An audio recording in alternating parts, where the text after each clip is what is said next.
Wild West TV. Kilishwa na kikosi cha Wekundu wa Msimbazi Simba Sports Club katika mashindano hayo. Mechi ya jana Simba imeangukia pua pale nchini Misri mara baada ya kutandikwa na kikosi cha Al Masry. Mechi imemalizika kwa Simba kufungwa goli 2-0. Mwenyekiti wa Wekundu wa Msimbazi Simba Murtaza Mangungu, pengine kuna nini kinachoendelea mara baada ya kufungwa, lakini matokeo haya mmeyapokeaje kama wanalunyasi?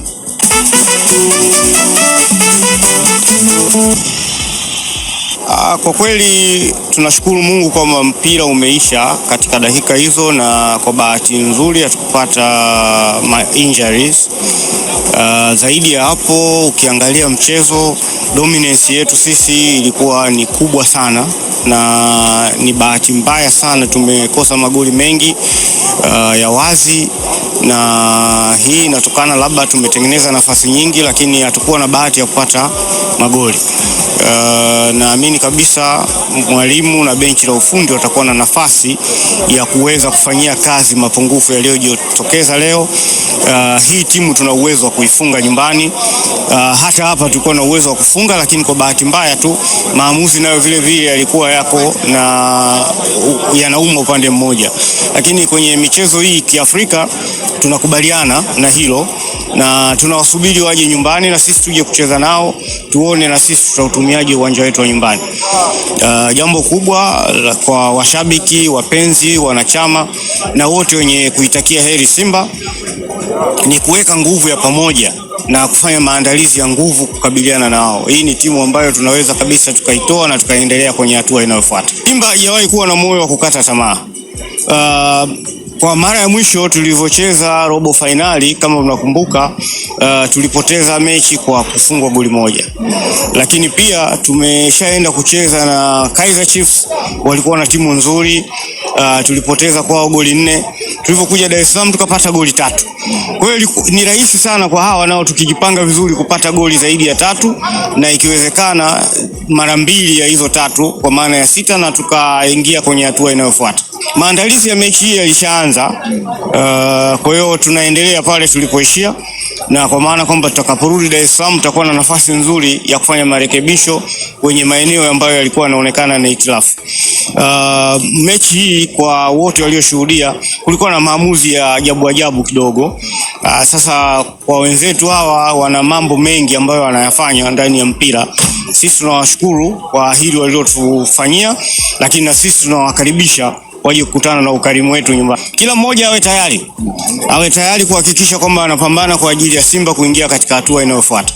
Hakuna jambo jingine. Kila mmoja awe tayari, ambao wanatakiwa kwenda uwanjani waje, wale ambao wanafanya dua, wanaofanya sala, lolote tufanye, tuhakikishe kwamba tunapata ushindi. Ni mwenyekiti wa kikosi cha Wekundu wa Msimbazi Simba Murtaza Mangungu, moja kwa moja akinasibisha kwamba kuna baadhi ya mambo ambayo hayajakwenda sawa katika mechi ambayo Simba imeangukia pua hapo jana dhidi ya kikosi cha Al Masry katika mechi ya mkondo wa kwanza wa robo finali. Wamefanyiwa mambo ambayo ni kinyume na vile ambavyo wao hawajapenda, kama vile ambavyo umetoka kumsikia hapo Murtaza Mangungu. Kwangu mimi ukiniuliza, kwa Simba nilivyoiona jana, na wataalamu wetu watasema hapa, maana yake yote haya ni katika kuzitumia nafasi. Kwanza ni nadhani tupongeze kwa the way wamecheza Simba. Yes. Yaani tuipongeze Simba wamefungwa vile. Tupongeze the way wamecheza. In terms of performance ilikuwa ni, ukiachana na matokeo. Sawa, wamecheza vizuri. Performance was brilliant. Kiukweli wamecheza vizuri sana, na ukiangalia statistics na kuonesha mechi ilikuwa ni game ya aina gani. Ukiangalia statistics, kwa Simba wamecheza vizuri maestro. Yes, 59% ndio ya control game. Shot 18, katika shot 18 7 on target. Huwezi kuirate yani ukaidharau timu ya namna ile. Okay, alafu away. Unaona niongezea kitu. Mwenye zamani hamwezi kucheza away vile, hasa kwenye timu ambazo ziko north. Unaweza kaidharau sawa Arabu. Unaweza kaunderrate Al Masry, lakini don't underrate Al Masry. Very good team. Katika miaka pia karibuni imekuwa ni miongoni mwa timu nzuri sana. na ndio maana umeona imefuzu katika hatua ya knockout ya robo finali, na hata katika msimu uliopita kupata nafasi hii umecheza vizuri sana katika ligi ya Egypt. Wana wachezaji wakubwa wa daraja la juu, lakini ukijaribu kuangalia the way wamecheza, walikuwa wanacheza kwa tension ya hali ya juu. Kiacha dakika 15 za kwanza, lakini wamecheza kwenye tension ya hali ya juu sana. Sometimes matokeo ya mchezo yanaweza kuamuliwa individually, sio binafsi. Kwa mfano, first goal, it was individual brilliance. Yani touch ya kwanza mtu anaona from nowhere, unajua shot, alafu ile shot, unajua shot za namna ile Simba walipiga second, nani alipiga Mpanzu na ikafanya ikabump kabla kwenda katika imedunda lakini naona goli la kwanza watu wengi walikuwa wanamlaumu Kamara, umeona bana, na mpira baada ya kubump kama goli lilofunga. Kwa hiyo ukiangalia mpigaji aliamua kutoka, alafu unajua kapiga kwenye msitu hivi from hakuna mtu alitaraji. Kwa hiyo ndio maana hizo individual brilliance. Second goal the same, huyo kwa nadhani alitumia jitihada binafsi kupambana mpaka kufikia mwisho mpira, lakini muda wote ukiangalia hata ile body language ya wachezaji waliokuwa wamekaa kwenye bench wa Al Masry ilikuwa inakuonyesha kwamba Mungu wangu chochote kinatokea wakati wowote. Kwenye hivi sasa walikuwa na wakati mgumu sana, na nadhani muda wote Simba waliwin kila aina ya mpira, second ball zote waliwin wao. Ambacho kimewagharimu Simba ni kuto kuconvert ule mpira kwenye nyavu, kwa sababu kama kuna nafasi, kama unapata shot on target 7 umezipiga kwenye mazingira ya aina gani? Sio ni shot ya aina gani ya ufundi, labda umeipiga tu imeenda kumbabatiza goalkeeper. Lakini pia usifie uwezo wa goalkeeper kwa alichokuwa amekifanya. Goalkeeper alifanya kazi pia nzuri sana, goalkeeper wa Al Masry Mohamed Ahmadi Ali alifanya kazi nzuri sana. So naweza kusema kwamba bado the game is on kwa mujibu wa game ilivyocheza. Just in case Simba wakacheza kwenye pressure ya namna ile katika uwanja wa Benjamin Mkapa, pressure ya namna ile, I don't believe kama kunaweza nani watasustain. Kwa hiyo na Simba anapiga 6 Al Masry hapo, wana uwezo wa kufunga pia katika mechi, lakini wanahitaji kureplicate performance ilo ya jana kule Al Masry, kuiweka uwanja wa Benjamin Mkapa na kuongeza effort kidogo. Kabla tujakwenda kwa teacher Maestro, wako ambao wanasema Al Masry kwa aina ya walivyoweza kucheza ni kama waliwaachia Simba waweze kumiliki mpira, lakini wao walikuwa na malengo yao tayari. Kwa hiyo Simba ndio maana ameonekana anacheza sana. No. Sasa of course kwenye football mwalimu atanisahihisha. Kuna vitu viwili. Kama hujacheza kwa mbinu, utacheza kwa ufundi. Sawa. Sio, unanielewa? So Al Masry walitumia ina nia pili, wakacheza kwa mbinu zaidi. Ukiona mimi siwezi kucheza kwenye mazingira haya ya kifundi, lazima nicheze kimbinu. Kwa Al Masry of course walicheza kimbinu. Swala si kumwachia kwamba sisi tucheze. Je, naweza nikacheza kwenye style anaocheza opponent wangu? That's the other issue. Umeelewa? Alafu unajua timu za zoni yetu hii, za nchi yetu hii na za zoni yetu zimeimarika. Sio, unaelewa? Zinaweza kucheza katika viwanja pia vya ugenini. So kucheza katika mazingira waliocheza Al Masry, of course ni mpango mkakati, ni mpango kazi. Bana, mimi siwezi kucheza kwenye style namna hii, natakiwa nicheze katika eneo langu, then nifanye mashambulizi ya kujibu. Ndicho walichokifanya wao. Sawa bana. Lakini sio kwamba eti unajua waliocheza unaweza, kwani miaka ya nyuma hata sisi tulikuwa tunakaa nyuma mazingira namna hiyo. Unakaa nyuma unasubiri upate.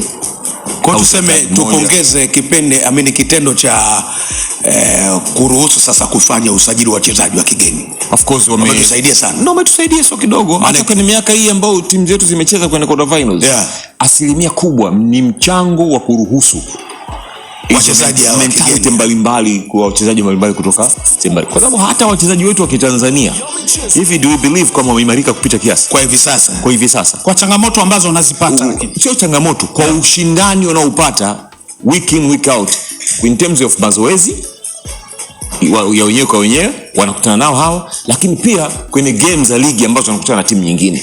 Kwa mechi ya Mkapa umemaliza kwamba Simba kashafuzu. Mimi si muumini kusema huyu kashamaliza mechi, kwa sababu huu ni utabiri. As unavyoiona game, of course I can see kwamba inawezekana. Inawezekana. Kwa wanavyocheza inawezekana. Karibia kwenye utabiri. Yani hapana. Kwa walivyocheza hivi inawezekana wakacheza na wakashinda mechi. Lakini wanaweza wakacheza Simba wasiruhusu goli kwa namna ulivyoona mechi hiyo ya jana. That's the other issue. Kwa hiyo mwisho wa siku kuna kitu kimoja inawezekana upande mmoja pia kilipungua kwa upande wa Simba. Nacho ni nini? Sawa. Discipline. Okay. Lapse of concentration. Yeah, kupoteza umakini. Ziko dakika kwenye engo ipi? Engo ya kwanza ni ile goli la kwanza jinsi ambalo limefungwa kwenye msitu wa watu. Alafu mtu baada ya kupokea mpira, nani amekwenda kumkaba? Baada ya kupokea mpira mtu watu wanamwangalia wametoka. Yaani baada ya kupokea mpira ndio watu wamekwenda kufanyaje? Nadhani kapiga ile mpira wa Meduseni alikuwa ndo mtu wa mwisho kwenda kufanya block. Lakini tayari kishachelewa. Sawa. Second goal. Tumekwenda wote. Tumekwenda tuko wote. Tunamwacha nani? Sio unaelewa. Sawa. Hiyo ndio lapse of concentration. Haya kiungo, mimi nimekuelewa vizuri. Penalty ya Ateba ilikuwa ni penalty au sio penalty? Kama haijafunikwa kwa penalty huwezi kuiona. Umeionaje? Kwa principles za football ilipaswa kuwa penalty. Hapa linaingia neno ilipaswa kuwa penalty. Yes. Kwa Simba imenyongwa. Sijui kama imenyongwa ila ile tukio sema ilipaswa. Yes, ilipaswa kuwa penalty. Okay. Yes, one against one goalkeeper amehit kwenye body, definitely inakuwa ni penalty. Sawa, tutakuja kuangalia pengo la Shefondo Malone. Lilikuwepo au halikuwepo? Au zungumze penalty. Mimi nilishangaa pia kwa nini VAR sijui review ilikuwa ni aina gani. Kama ilifanya review ya goli lilofungwa. Ya offside kule. Offside goli ina maana hata hiyo. Waamuzi pengine wa kwenye VAR hawakumwita mwamuzi. Shida endelea. Kwani kajiangusha. Why hakwenda? Ukijiuliza kwenye scenario ya goli kwa wao, uliona nini kilikuwepo kabla ya kuamriwa kwamba ni goli? Uliona walivyopambania maslahi yao? Yes. Anza kanuni ile, utetezi wa haki. Yani kwamba bana no Simba wakati kosa linatokea kwa upande wa Simba hilo, mechi ilikuwa inaendelea. Sasa muda gani wangeweza kupambania? Hapana. Mpira ulikuja mtu akalala pale golini kwa muda mrefu. Ateba ndo lala muda mrefu. Kwa muda mrefu watu wakaja kutoa in terms of fair play. Kwa maana hiyo ni kwa wachezaji wa Simba. Umeshaona timu nyingine ambavyo zikishagundua kwamba hili kosa sisi tunastahili, ni advantage kwetu. Umeshaona zinafanya. Sasa yule mwamuzi hawezi sasa Simba walizembea wao, si ndio? Kumwataki mwamuzi hawezi kumshinikiza. Bana vipi jamani, this is penalty. Angalia wao baada ya kufunga lile goli. Ni nini walichokifanya mbele ya mwamuzi? Sawa, sasa ngoja kwanza. Ile ni offside sio offside? Ipi? Goli la pili. Goli la pili Al-Masry. Kwa mujibu wa VAR sio offside. Yes. Sawa, si ndio ile neno linaingia la teacher lile. Kwa mujibu wa VAR. Na kwa jicho la binadamu ndio ambaye sio VAR. Sasa kipi kinaanza? Jicho lako sio mtambo hilo. Binadamu likishindwa VAR ndio linakuja. Na offside tukoona mechi ile. Lakini nani alikuwa amechukua control nzuri? Ni huyu ambaye alikuwa na amua mechi kwenye matukio. Lakini utaona unakwenda unapiga mashuti yako yote wanakutoa kwenye shabaha. Sasa ile ndio unaachwa ucheze mpira. Watu wanachotaka wacheze mpira. Ndio kitu ambacho nilikuwa nakitazama kwenye mechi. Sasa ni sasa na mtu ambaye kajipaka sabuni usoni alafu maji yameisha. Unaogaje? Ndio kitu ambacho nilikuwa nakiona kwenye ule mchezo jana. Sawa. Teacher si kwamba Simba katika nafasi ambazo walizozipata wameshindwa kuzitumia wenyewe, makosa ambayo pengine yamewagharimu wenyewe kwa asilimia kubwa, kutokuwa clinical enough na chance walizozitengeneza. Kupeleka mpira horizontal mpaka kufikia goli la mpinzani sio shaka liko kwenye kuhitimisha. Sasa Simba kafika kwenye box mara kadhaa kashindwa kuhitimisha. Hakuwa clinical enough, hakuwa makini kwenye kufunga, kitu ambacho anapaswa kukifanyia kazi. Ndio maana mechi imeisha kwa bao 2-0. Niliwahi toa mfano somewhere. Kuna kocha mwenzangu alikuwa na timu inashiriki mashindano, akawa ameniomba wachezaji. Ananiambia kwamba katika timu yake ana uwezo kutengeneza nafasi 15 per game, 8 mpaka 15 per game. Lakini matokeo ya mwisho amefungwa bao 1-0. roho inamuuma kwa kuwa amepoteza kwa bao 1-0, bora angepoteza 3-2 na yeye awe ameattempt scoring, kwa maana timu yake inafika na chance wanatengeneza. Sasa kama utumii nafasi ulizozitengeneza, gharama yake ndio ile. Simba alifika sana, na hata kama aliachwa acheze, kama utamwacha mtu acheze akafika, kwa mfano situation ya kwanza dakika ya pili mpaka ya 5 ambao Mpanzu aliingia, mpira ukaenda kutoka kwa kona, what happened, labda lingekuwa goli kuanzia pale. Utakapotaka kurudi wewe na mbinu ya pili, mwenzako ana uongozi wa bao 3, utamfikia lini? Kwa hiyo Simba alichokosa jana ilikuwa ni kwenye eneo kubwa. Lakini kuna nafasi moja niliona Kibu ameipata, lakini alitakiwa atoe pasi yake, kama alitaka kukevu hivi mpira ukatoka nje. Jana Simba waliandago tatizo jingine la uchoyo kwa washambuliaji wao. Kuna sehemu ambao unadhania anapaswa kutoa vipas, yeye anakuwa mchoyo. Yes, atakachofanya maamuzi yake utashangaa. Hiyo imemkuta Mpanzu, imemkuta Kibu, imemkuta mtu mwingine, imemkuta pia kuna muda Kapombe ka overlap kaenda kutana na situation kama hiyo, sehemu ya kuseti mpira mwenzako aje apige kwenye engo C. Uliona goli lao la kwanza wale mabwana. Mipango imefanyika pembeni, wanamtafuta mtu aliyojificha kwenye engo C ambaye ndio yuko straight to the goal. Kaenda kupiga shuti moja tu. Lakini kwa nini Simba jana imefanywa kucheza kila mchezaji ni kama ndo amekutana leo? Ni namna ambavyo Almasri waliwafanya Simba. Unajua tunachoangalia sisi tunaangalia kama tunaipenda timu yetu, ila tuangalie namna ilivyofanywa icheze. Waliwa disorganize kwenye eneo la mwisho ambalo hawakwenda kwa uhuru sana, na ndio maana unaona kila mtu sasa akaanza kutumia uwezo binafsi kwenda kwenye final third. Kwa nini? Kwa sababu eneo lile Almasri walikuwa wanakuwa wengi sana, wakijua ubora wa Simba wanaocheza quick combination play, kwa sababu magoli mengi ya Simba yanahusisha idadi ya mchezaji mmoja mpaka watatu kwenda kuyatengeneza. Sasa wao wamewasoma Simba wanavyocheza. Kwa la kwanza kabisa, mnapowaruhusu hawa mpishane nao, maana yake ubora wao kucheza excited quick combination play wanakuwa katika daraja juu. Kwa nini? Sababu Simba wanacheza nearby, jirani, wanapiga pasi fupi, wanakuja jirani. Sasa mtu anayecheza jirani, jambo la kwanza ni kuzuia ujirani usipatikane wakiwa wanahama watu, sio wakiwa wanahamisha mipira. Sasa walichokuwa wanafanya Almasri, waliwawini Simba wakiwa wanahamisha mipira. Ndio maana unaweza kuona maeneo yale ambayo tulizoea, mtu anaweza kufanya maamuzi akiwa na mwenzake, ama mwenzake kafichwa, yeye anafanya maamuzi binafsi. Kwa hiyo waliwafanya waonekane binafsi eneo ambalo mara nyingi tunaona wako bora. Ni staili tu walikuwa wame approach game Almasri. Kiwango cha Ateba ni mshambuliaji wa daraja la aina gani? Hata kama timu inatengeneza nafasi ndogo, kwa nini anashindwa kuzitumia? Naye hayupo clinical enough kwa mshambuliaji. Maana yake hatoshi pale kwenye kikosi cha Simba. Simba ingie sokoni. Muhimu kwa sababu hivi ndio vielelezo. Ndio vielelezo kwamba mechi ambazo wanapokusajili mchezaji mkubwa wanatafsiri kwamba uwapeleke mbali kwenye michuano kama hii. Je, wakati unacheza chances zilikuwepo hazijakuwepo? Jibu la kwanza litakuwa chances walizipata. Mimi niko na bora boko kutumia au wakutumia, ndio nakuja hapo. Je, wampate mtu ambaye yuko bora katika kumalizia? Ndio kitu ambacho wanatakiwa kufanya assessment. Wewe unabisha? Hapana, hizi ndio nyakati ambazo tunagundua wachezaji wetu wengi wanatufifisha matumaini.